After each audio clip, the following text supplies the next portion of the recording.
the different leaders there coming together, fighting the other day and today, converging at the home of one who was indeed an icon of leadership in this country.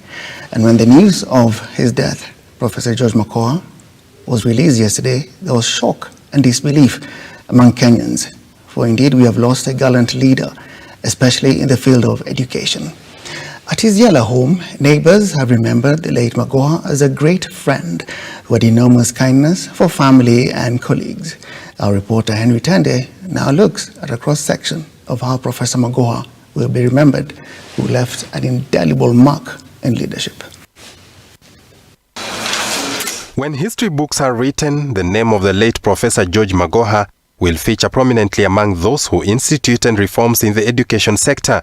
He championed the new education CBC curriculum and was extremely passionate to see the success of its implementation. Back in his home village in Yala, neighbors and friends have remembered the late professor as a darling to many, who was readily available to offer help whenever called upon. Some children he supported in school, paying their school fees. He was a very kind person. He was a uniting figure. He didn't want people to... He didn't want anything to do with conflict, strife. The late Magoha will also be remembered for his no-nonsense approach to issues. Neighbors here say he was a firm believer in truth and wanted things done in a structured manner. Because of this, some viewed the professor as an arrogant person, the notion that those close to him have refuted. To them, Magoha was an incredible person. Professor was a good man. He loved people, even though people feared him, but he was always very welcoming.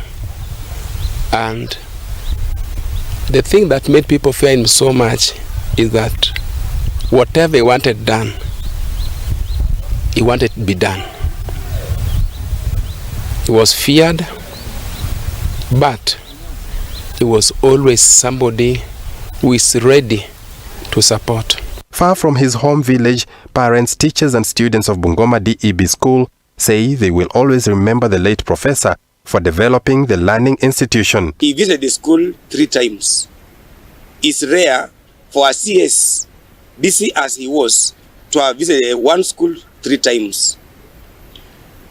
We have 3 classrooms in this school. One of them is this one we are looking at, and there are 2 the other side, courtesy of Professor Magoha, through infrastructure of the Ministry of Education. And we remember Professor for the energy that he put in to ensure that CBC stands, and we are happy that we've made progress because of the support and the energy that he put in to ensure that our children succeed through CBC. I'm really happy about Professor George Magoha for building classes for us that were enough in classes. We are not really filled up to the brim in classes. We learn very well, and I'm really even sorry for his death, for he passed on yesterday. And as Bungoma DB family, we say that we are really going to miss him because he's the one who built classes for us and even visited our school more than thrice, and we are going to really miss him. Indeed, the nation has lost a great leader. May his soul rest in peace. Henry Tende, Look Up TV.